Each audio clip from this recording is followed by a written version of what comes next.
अस्सलाम वालेकुम। शाहराह दस्तूर से मैं हूं अब्दुल क़य्यूम सिद्दीकी और आप हैं AQS के साथ। चीफ ऑफ आर्मी स्टाफ की और chairman joint chief of staff committee की समरियाँ चली गईं। वफाकी काबीना का इजलास भी हुआ और प्राइम मिनिस्टर ने अपनी एडवाइस जो है वो प्रेसिडेंट को भिजवा भी दी है। इस हवाले से हुआ क्या है, उसमें क्या कानूनी नुकात हैं, इन पर भी बात करेंगे। और कि आया सदर जो है वो एडवाइस, ज़ाहिर है जब हम ये प्रोग्राम कर रहे हैं उस वक्त तक तो दस्तखत की अभी तक बात नहीं है, लेकिन थोड़ी देर के बाद जो है वो आज ईवान सदर से भी प्रेस रिलीज जारी होने का इम्कान है। तो आज क्या क्या कानूनी मामला ऐसे थे समरी के हवाले से जो कि डिस्कस हुए, उसके ऊपर भी बात करेंगे। और फिर बाद में नासिर साहब सोने तांबे के ज़खायर, वो जो तासरफ वाला केस है, वो उसके ऊपर भी जाते हैं। आज फैसल वाडा का भी केस था। आज हाँ, फैसल वाडा का भी केस था। और फिर वो दूसरी तरफ इस्लामाबाद हाई कोर्ट के अंदर भी एक मुकदमा था जिसमें किसी की बल्दियत के हवाले से था ना। तो बहरहाल उसके ऊपर भी बात करते हैं। तो नासिर साहब, कुछ हवाले आ रहे हैं, मतलब जो एक नुक्ता निकाला जा रहा है वो ये है कि वो 27 को रिटायर हो रहे थे। तो रिटेंशन के हवाले से वो जो आर्मी चीफ का फैसला है वो भी एक है। तो उसी को मद्देनज़र रखते हुए जो कानूनी इक़दाम थे वो किए गए। कयूम साहब, बात दरअसल ये है कि देखें, जो हमें नज़र आ रहा होता है वो ज़रूरी नहीं है कि वो कुछ हो रहा हो।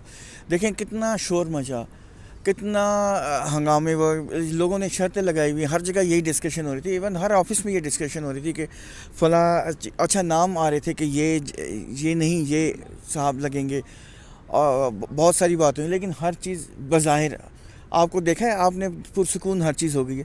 हर चीज़ बहुत एहसन तरीके से, बहुत पुरसुकून तरीके से हो गई। और देखें, जिन्होंने डिसीजन करना होता है वो कुछ सोच समझ के करना होता है। उनके पास बहुत सारे ऑप्शंस होते हैं। वो ज़रूरी नहीं है कि वो ऑप्शंस वो आपको बताएं। आप शोर मचा रहे हैं, मचाते रहें, लेकिन आपका जहन उस साइड पे नहीं जा रहा जो करना चाह रहे हैं लोग, जिन्होंने ये डिसीजन किया कि किस कहते हैं जो हेल्म इन द अफेयर्स है। हाँ, जो हेल्म, जिनके हाथ में सारा कुछ होता है, उनके पास बहुत सारी फाइलें होती हैं, उनके पास सारा रिकॉर्ड होता है। उन्होंने कानूनी मशावरत भी कर ली, उन्होंने सारा कुछ कर लिया, और सब कुछ देखने के बाद जो उन्होंने डिसीजन करना था वो कर लिया। और देखा जैसे ही डिसीजन हुआ, अब हर चीज़ पुरसुकून हो गई है। और अभी तो पुरस्कून नहीं हुई है, मतलब हो जाएगी थोड़ी देर तक। ये सुनने में ये आया है कि शुनीद है कि शायद प्रेसिडेंसी से एक प्रेस रिलीज़ भी आ जाएगी और 6:30 बजे तक एक प्रेस रिलीज़ भी आ जाएगी। तो उसके बाद सब कुछ क्लियर हो जाएगा। तो मतलब कहने का मतलब, लेकिन दिस इज़ वेरी अनफॉर्चुनेट जो मेरा है कि एक अपॉइंटमेंट को आप लोगों ने इतना ज़्यादा कंट्रोवर्शियल करने की कोशिश की, इतना ज़्यादा हंगामा किया। पूरे पाकिस्तान इस वक्त क्राइसिस, जो असल क्राइसिस है वो आपकी इकॉनमी है। आपकी इकॉनमी को इतनी अच्छी नहीं है। और दूसरी बात है, रिकोटेक को आप लोग इतना सीरियसली लेते हैं। आपकी इकॉनमी डिपेंडेंट है इस पर। $10 बिलियन आप इस पोजीशन में नहीं है कि आप लाइबिलिटी दे सकें। और जो इन्वेस्टमेंट आ रही है वो आपको इस वक्त पाकिस्तान को अट्रैक्शन बनाना है। एक तो टूरिस्ट अट्रैक्शन होता है ना, इसी तरह आपको इन्वेस्टर फ्रेंडली मुल्क बनाना है अपने आप को। ये ज़रूरी है कि जहाँ पे सरमाया आए और हाँ, महफूज हो। और तो ये ज़रूरी है कि एक बड़ा सरमायादार आए और इन्वेस्ट करे। वो बात की बात है कि जब वो काम चलेगा तो उसके बाद आप औरों को भी इन्वेस्ट करें और इंसेंटिव्स दें। लेकिन वो एक ये भी जो सदर के हवाले से बात हो रही है, अभी थोड़ी देर पहले हमारे एक कानून, अब मैं नहीं बताऊंगा, एक साबिक जो है वो जुडिशल पर्सनैलिटी है, उनसे बात हो रही थी। तो यही सवाल था कि क्या सदर जो है ये समरी रोक सकता है 48 के नीचे जो है, क्योंकि प्राइम मिनिस्टर की एडवाइस है, या डिले कर सकता है या वापस भिजवा सकता है। तो उन्होंने कहा कि जनाब, आइन के आर्टिकल 248(3), आर्टिकल 48 और जो कॉन्स्टिट्यूशन का आर्टिकल 4 है, इन सब को अगर आप मिला के पढ़ें, जो स्कीम सामने आती है उसके तहत इन मामलात के ऊपर सदर के पास ना तो समरी वापस भेजने का इख्तियार है, ना ही इसको डिले करने का इख्तियार है। उसको मंजूर करके वापस जो है ना प्राइम मिनिस्टर को भेजना होगा।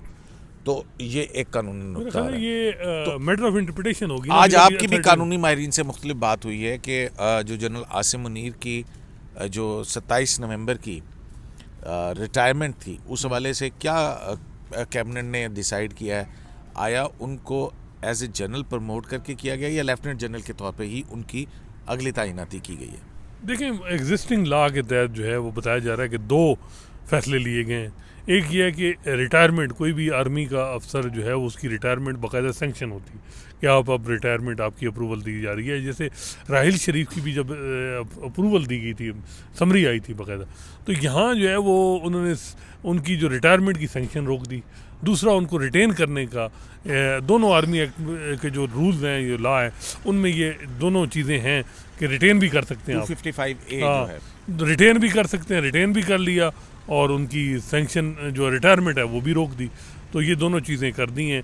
और लेकिन मेरा ख्याल है वो एक which is in accordance with the general Bajwa का जो एक्सटेंशन वाली जजमेंट है, उसमें जनरल कह रहा हूँ आसिफ सईद खोसर साहब की वो तो जिक्र किया गया था ना कि वो उन रेगुलेशन, उन रूल्स का जिक्र किया गया था, तो वो रूल्स में ये चीज़ प्रोवाइडेड है। ये जो था ना कि रूल्स आज अमेंड होंगे, तो वो नहीं हुई है, उससे पहले ही चीज़ें हो गई थी। और सदर पाकिस्तान को भी अंदाज़ा है, PTI को भी अंदाज़ा है कि फेडरल गवर्नमेंट के पास इख्तियार है। तो प्रेसिडेंट, ये जो आप बात कर रहे हैं, ठीक है, अगर वो इख्तियार नहीं है, लेकिन फिर भी मामला मैटर ऑफ इंटरप्रिटेशन है, मे बी सुप्रीम कोर्ट है, या लेकिन अल्टीमेट जो है वो प्रिवेल गवर्नमेंट ने करना है, यानी प्राइम मिनिस्टर ने करना है। तो प्राइम मिनिस्टर ने तो कर दिया ना। तो वही मैं कह रहा हूँ कि वो मेरी जो इतलात है कि PTI के जो लोग हैं वो कल से ये कह रहे हैं कि हमें इस पे इशू नहीं बनाना। जिसको एग्रीड पार्टी, बल्कि 2-4 जो सीनियर उनके कानूनदान हैं, उनसे बात हुई तो उन्होंने कहा जी अगर किसी जनरल को मसला है तो वो एग्रीव्ड है तो वो खुद जाए, या जो भी, हम क्यों जाएं, बहुत हो गया। मतलब अब 6 महीने बहुत हो गया ना। मतलब वर्कर हमारे हर वक्त सड़कों पे हैं, किसी की लड़ाई जंग, मतलब ये देखें ना, ये आर्मी चीफ का जो नासिर साहब कह रहे हैं ना कि एक अपॉइंटमेंट, मैं थोड़ा सा ये कहूँगा कि ये उस पोस्ट की अपॉइंटमेंट है जिसने 35 साल इस मुल्क पे हुक्मरानी की है। मतलब माशाल्लाह, में ज़िया-उल हक देखें, मुशर्रफ देखें, मतलब एक डायरेक्टली की है ना, इनडायरेक्टली तो आप जो भी कहें। डिफेक्टो इसकी यानी मोस्ट पावरफुल जो है ना, ये 2 ओहदे होते हैं पाकिस्तान में, एक आर्मी चीफ का और एक चीफ जस्टिस पाकिस्तान का। चीफ जस्टिस पाकिस्तान का भी मेरी समझ में बल्कि आर्मी चीफ के बराबर अगर कोई करेजियस चीफ जस्टिस हो और शाम को एक पटिशन करा दे और साथ अपना एक लाइक माइंडेड जज बिठा दे किसी भी मामले पे, और वो नोटिस कर दे, 184(3) में कोई कुछ भी कर सकता है। जो खोसा साहब ने थोड़ा सा दिखाया था, और वो जो आर्मी चीफ बाजवा साहब किताबें लेके फिर रहे थे कि जी यार ये बताएं, ये बताएं, जो एक्सटेंशन के मामले में, तो ये थोड़ी सी झलक प्राइम मिनिस्टर से में जाकर 184(3) में जो चीफ जस्टिस का इख्तियार है वो भी बहुत बड़ा है। देखें, नहीं वो है, कुछ semblance सुप्रीम कोर्ट का इख्तियार है, चीफ जस्टिस का नहीं इख्तियार वो, है। लेकिन इस मुल्क में जो रूल्स बनाए गए हैं, रूल्स ऐसे हैं सुप्रीम कोर्ट जो मर्जी जजमेंट करी, मैं तो कॉन्स्टिट्यूशन के ऊपर जाऊंगा जिस पे 184(3) सर, मैं तो वो सुप्रीम कोर्ट जो प्रेजेंट रूल्स हैं और जो सुप्रीम कोर्ट की जजमेंट है कि chief justice is the master of का इशू बनता है। और दूसरा कुछ semblance ऑफ नॉर्मलिटी भी रखें इस मुल्क आज में। वो नाजिर साहब को पिटीशन भी आई थी, वो तालब मेकन साहब की, वो वापस हो गई, और उसमें उन्होंने बेसिकली पड़ी रही, उसमें नंबर तक नहीं लगा। क्या थी? बेसिकली उसमें यही कहा था कि सीनियरिटी बेसिस में ही अपॉइंटमेंट होनी चाहिए, वैसे भी इनफ्रेक्चुअस हो गई है, बॉर्न द फ्रूट। बिसाइड्स ये कि यार आप पाकिस्तान को यार कोई नॉर्मल मुल्क भी रहने दें यार। ये कोई मुल्क है कि यहाँ सिर्फ एक अपॉइंटमेंट और सुप्रीम कोर्ट में हर वक्त आप पहुँच जाएँ।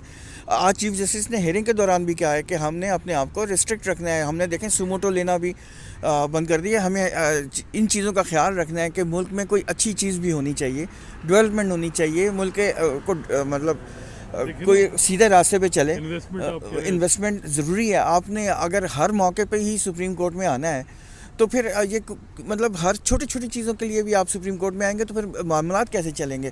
आपको प्राइम मिनिस्टर को क्या ताकतवर नहीं बनाना? देखें, सिविलियन बालादस्ती तो प्राइम मिनिस्टर है ना, उसका एपिटोम है। बिल्कुल सही बात। कमजोर किया लायंस मूवमेंट के बाद सुप्रीम कोर्ट ने। मैं इससे पूरी 1800 आर्गूमेंट दे सकता हूँ कि किस तरीके से सुप्रीम कोर्ट ने इस पाकिस्तान में सिविलियन सुप्रीमेसी को कमज़ोर किया है। और वो जब मुशर्रफ के बाद जो एक बैलेंस था, किस तरीके से उस बैलेंस को करके फिर जो है वो जो एस्टेब्लिशमेंट है वो डोमिनेट रही है, उसमें सुप्रीम कोर्ट कसूरवार है। अब ठीक है, अच्छी बात है कि अब कसूरवार, मेरा ख्याल है कि अब क्या कसूरवार वो बराबर की शरीक है। देखें ना, वो कहते हैं कि जी उनके पास बहुत चॉइसेस थी सुप्रीम कोर्ट के पास कि जो है वो मजबूत कर सकते थे पार्लियामेंट को। आज मैं यही कह रहा हूँ कि बंदियाल साहब ने अब जो PTI ने बड़ा जोर लगाया कि जी चीज़ें ने सो मोटो उन्होंने नहीं लिया। आखिर में मजबूरन उन्होंने, अब PTI बात कर रही है हुकूमत के साथ, यही सिर्फ ये करना था ना कि आप चीज़ों से पीछे हट जाएं।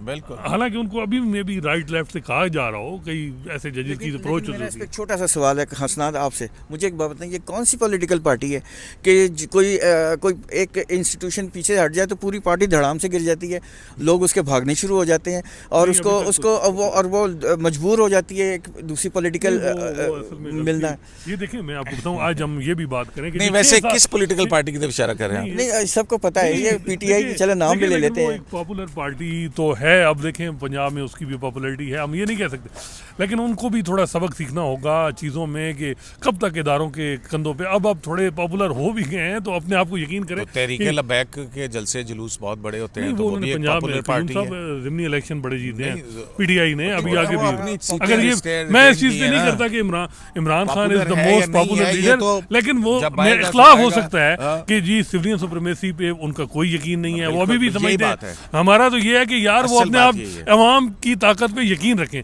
फिर वो इदारों की तरफ ना देखें। लेकिन मसला ये है कि यूम साहब, आज एक बात जो सबसे इम्पोर्टेंट है कि बाजवा साहब की लेगेसी पे भी हल्की सी बात होनी चाहिए 2016 के बाद।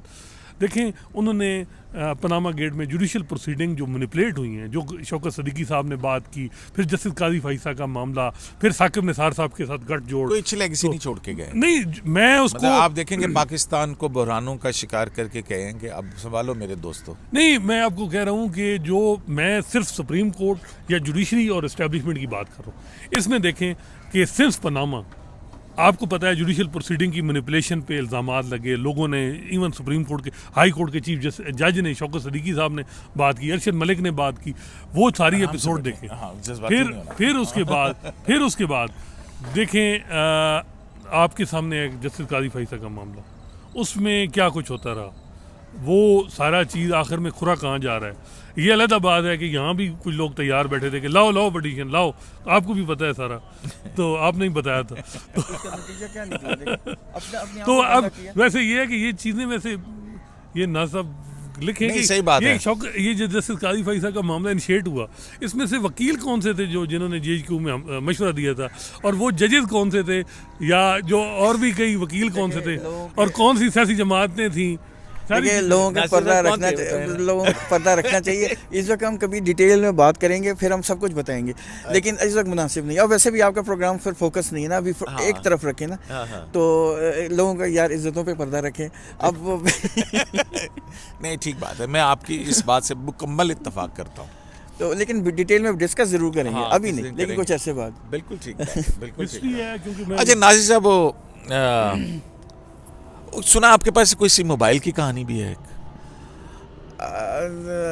थोड़ा सा किस मोबाइल, थोड़ा सा मुझे किसी ने किसी को मोबाइल तोहफा दिया था? सलमान एमबीएस की बात एमबीएस की बात कर रहा हूं। वो देखें ना, मैं आपको बार बार यही बता रहा हूँ कि इस वक्त इसको छोड़ दें, आप अपने प्रोग्राम रखें, इस पर हम बाद में बात डिटेल में बात चलें प्रोग्राम में आए तो चलें प्रोग्राम अपने इख्तितामी उसकी तरफ जा रहा है, तो आप बता दें कि आज रेकॉर्ड के अंदर क्या हुआ।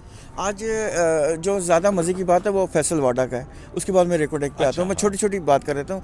बेसिकली फैसल वाडा को सुप्रीम कोर्ट ने कहा कि कल आप हमारे सामने तशरीफ़ लाएँ और रिनाउंसिएशन का सर्टिफिकेट लेके आएँ कि आप यूएस सिटीज़न नहीं हैं, क्योंकि आज जस्टिस आयशा मलिक और जस्टिस मंसूर अली शाह साहब बार बार ये कह रहे थे कि आपने झूठ बोला है और ये इस्टेब्लिश्ड है, और आप जब आपने ये प्रोसीडिंग्स चल रही थी तो आपसे गलती नहीं हुई है, आपने हर जगह इसको कंटेस्ट किया है कि आप हाँ ड्यूल नेशनल नहीं है, जबकि आप थे नेशनल।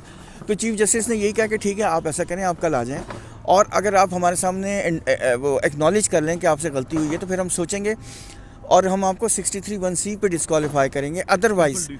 अदरवाइज़ जिसका ये है कि आप एक टर्म के लिए डिस्क्वालीफाई हो जाएंगे, अदरवाइज़ आप जो है 62(1)(f) पे जाएंगे, क्योंकि जस्टिस मंसूर अली शाह साहब बार बार ये कह रहे थे कि अगर आप हमें भी कोर्ट ऑफ लॉ नहीं समझते, हमारे सामने आपके सारे डॉक्यूमेंट्स आ गए हैं जिसमें ये है कि आप फॉल्स है, जब फॉल्स है तो हम भी डिक्लेयर कर सकते हैं, क्योंकि ये 62(1)(f) कॉन्स्टिट्यूशनल डिस्क्वालिफिकेशन है, ठीक है।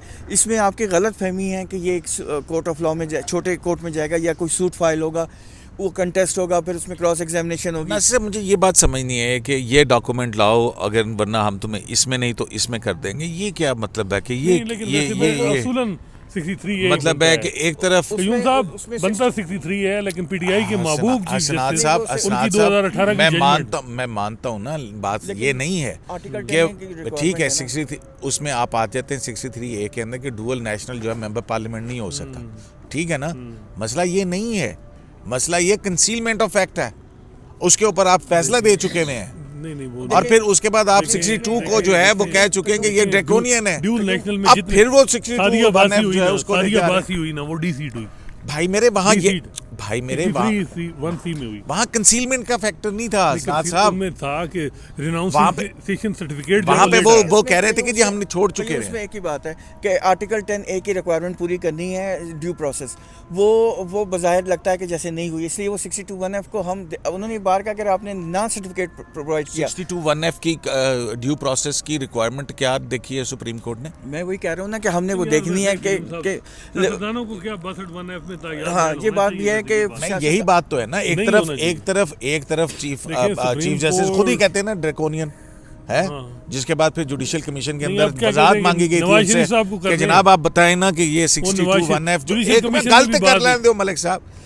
जब जुडिशियल कमीशन में फिर बात हुई कि जनाब आप ये जो क्या ये 62(1)F ड्रैकोनियन लॉ है, क्या आप कोई मैसेजिंग वगैरह कर रहे हैं, पता आपको? ये बात भी हुई फिर वहाँ पे जुडिशियल कमीशन की मीटिंग में। नहीं, तो वैसे यही आपस सारी की बात है, आपस की बात है। अगर एक सियासतदान 62(1)F खत्म हो जाए तो अच्छी बात है, वेलकम करना चाहिए। मैं तो इस पूरे, चाहे फैसल वाडा है या कोई भी है, किसी को भी असनाद साहब वही बात ना, 63A की इंटरप्रिटेशन करके और आपने मसला क्या ये किया? है, यूं साहब- 62(1)F की यूं साहब- आइन कानून को जो है ना मैं कह आपने रहा अब हूं उस कि आइन में कहीं नहीं लिखा हुआ था याद नैली, एक जजमेंट लॉ बनाया गया है कानून। इधर साकिब निसार साहब ने लाइक माइंडेड जजेस बिठा के, एक तो उनके दौर में ये होता था ना कि वो मखसूस जजेस को, ये एक बड़ा मसला है सुप्रीम कोर्ट बड़ा में। मसला बहरहाल कल इसमें आ जाएगा, देख लेंगे क्या होगा। कल ही फैसला हो जाएगा कि 63(1)C लग रहा है कि 62(1)F लग रहा है। लेकिन ये बात हसनाद साहब की बिल्कुल सही कि पॉलिटिशियन को इन चीज़ों में आप ना फंसाएं कि जी वो लोगों को डिसाइड करने दें, जो उसके इलेक्टोरेट हैं वो डिसाइड करेंगे। नासिर साहब ठीक है, वो लोगों का अपना हक है, ज़रूर है, लेकिन इनको भी तो झूठ बोल के नहीं आगे आना चाहिए यार। मसला ये है सारा। बिल्कुल झूठ नहीं बोलना चाहिए, बात है तो ना। वो कल साबित हो जाएगा ना। अगर उसके पास सर्टिफिकेट होगा तो उसका मतलब है कि उसने झूठ नहीं भाई बोला आपको था। इसी एडी किडी Mistake काली है, का- इसी आपकी रिनंसिएशन का सर्टिफिकेट आ जाता, आप फिर उसके बाद इलेक्शन लड़ लेते। नहीं, इलेक्शन का तो खैर डेट्स के मसले होते हैं, वो फिर आपकी बस छूट जाती है ना 5 साल के लिए। लेकिन ये है कि आपको झूठ नहीं बोलना चाहिए था, ये बात बिल्कुल ठीक है। और उन्होंने ये जो मेरे ख्याल है पासपोर्ट ना सिर्फ ये कितनी कि गलत गलत मशवरा- बयानी का गलत मशवरा दिया गया कि ये जो केस इस तरीके से कंटेस्ट करें। एक तो मामला ये था कि उस टाइम हालात कुछ और सन, अच्छा। ਹੁਣ ਹਾਲਾਤ ਬਦਲ ਗਏ। बस ਛੱਡ ये- ਦੇ ਗੱਲ बस है बात असल यही है कि हवा बदल गई है। उसने मशवरा दिया अच्छा, था, वो उसने मशवरा दिया रिकॉर्डिंग था। में आज जो है ਐਵੇਂ ਨਹੀਂ ਪਿਆ ਰਿਹਾ ਉੱਥੇ इस्लामाबाद हाई कोर्ट 3 साल केस क्यों पड़ा रहा वहाँ पे? देखें वो तो फिर उसके बाद उसने रिजाइन फिर किया। हाँ, जब सेनेट मुंतखब हो गया, रिजाइन करके आए, तो फिर उसी दिन लाता। ये छੱਡ दो मलिक साहब। नहीं, लेकिन इसमें बहुत से और लोग हैं। मुराद अली शाह का मामला है चले। यार, बस करें इसको 62(1)F को। मेरे ख्याल है सुप्रीम कोर्ट रिविजिट कर दे तो बेहतर है। बेहतर है। हाँ, बेहतर यही है कि देखिए, रिकॉर्डिंग एक तरफ उसमें आप कहते हैं कि जी ट्रायल के बगैर जो है आप तायार नैल नहीं करते। यहाँ को वारंटों में आप 2 मिनट की हेयरिंग में जो है कर रहे हैं तायार नैल, और तनख्वाह ना जो नवाज शरीफ साहब के मामले में या जहांगीर तरीन का मामला है, मतलब या कि तो होता है कि वो उसने कुछ दोनों अब जुडिशियल प्रोसेस को एग्जीक्यूटिव को मुअत्तल करने के लिए इस्तेमाल किया ना और आपने। जहांगीर तरीन का कोर्ट ने clash था। हमें गलत जो भी हुआ है उनसे गलती हुई है, और ये मतलब ये गलती को रिपीट नहीं करना चाहिए। एक गलती हो गई है, उसको दोबारा ना दोहराएं, अब इसको किसी सही रास्ते पे डालें, वो करेक्टिव मैयर लें। ये करेक्टिव या मैयर तो है। कयूम साहब तो- उन ऑफेंस अच्छा, को आप नैब में भेजें। जहांगीर तरीन ने अगर की होती 2 नंबरी तो आप नैब में कहते कि और ड्यू वो प्रोसेस नहीं है। चले ना। हाँ, वो सारा कुछ बिल्कुल यानी वो है नहीं। वो बिल्कुल ठीक बात सिंपल, है। टेक्निकल अच्छा, ना तो- रिकॉर्डिंग में आज बेसिकली जस्टिस एजाज और एहसन साहब ने एक पॉइंट उठाया जो कि बड़ा इंपॉर्टेंट है।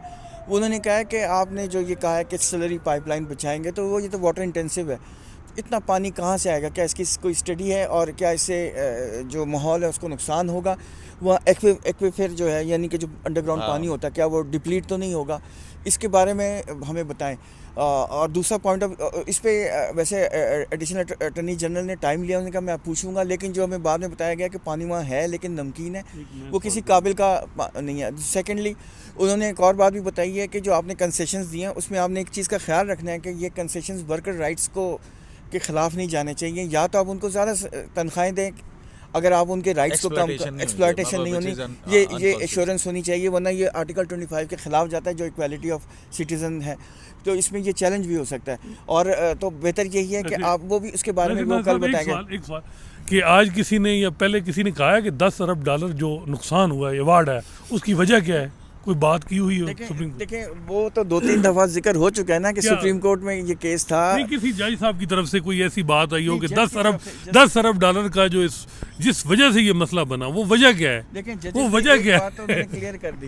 क्या? उन्होंने ये कहा है कि आप हम जजमेंट को आप रिव्यू कैसे- नहीं करेंगे। ये उन्होंने कह दिया, रिव्यू का हम नहीं करने लगे जजमेंट को 2013 की। लेकिन Who will judge हाँ, the judges of हाँ, Pakistan? नहीं, 186 के अंदर वो जजमेंट को रिव्यू नहीं कर सकते, लेकिन कॉन्स्टिट्यूशन को रीराइट कर सकते हैं। हाँ कहने के देखिए और नर्स साहब ने कहा हाँ। देखिए बात सीधी बात एक है। बात, देखिए जी आपको याद होगा कि खालिद अनवर साहब ने कहा था कि आप अपनी रेपुटेशन इन लाइन लेके आ रहे हैं, जो 2013 में कहा था, और उन्होंने कहा था एक्सेड में प्रोसीडिंग्स चल रही हैं, आप अपने प्रोसीडिंग्स को रोकें। स्टील मिल देखे ना, 1 अरब डॉलर चलें की जी, investment अंधेरा हो रही। गया, अंधेरा हो गया। वो बातें पिछले व्लॉग के अंदर आपने बड़ी सराहत से की थी, उसके लिए आप ज़रूर देखिएगा हमारा जो पिछला व्लॉग है। तो जनाब, कल का दिन भी अहम होगा कि एक तो अब से थोड़ी देर के बाद हो सकता है आपको और ज़्यादा खुशखबरियाँ सुनने को मिले। अब खुशखबरियों की टाइमिंग शुरू हो चुकी है पाकिस्तान के अंदर, ये फ़िक्रा याद रखिएगा, आपसे फिर पूछेंगे। दूसरी बात यह है कि कल फैसल वाउडा जो हैं उनका जो है हाँ वो समन किया गया। ये इम्पॉर्टेंट होगी कल की डेवलपमेंट भी। और फिर दूसरी तरफ जो है वो टैरिन जेड खान की वल्दियत के हवाले से इस्लामाबाद हाई कोर्ट के अंदर जो भी कार्रवाई हुई, और उस कार्रवाई के अंदर जो है वो फैसला महफूज किया गया कि आया नोटिस किया जाए या ना किया जाए। तो बहुत सारे मामला इकट्ठे एक साथ चल रहे हैं। शराय दस्तूर से अब्दुल करीम सिद्दीकी को एक लाइव से इजाज़त दीजिए।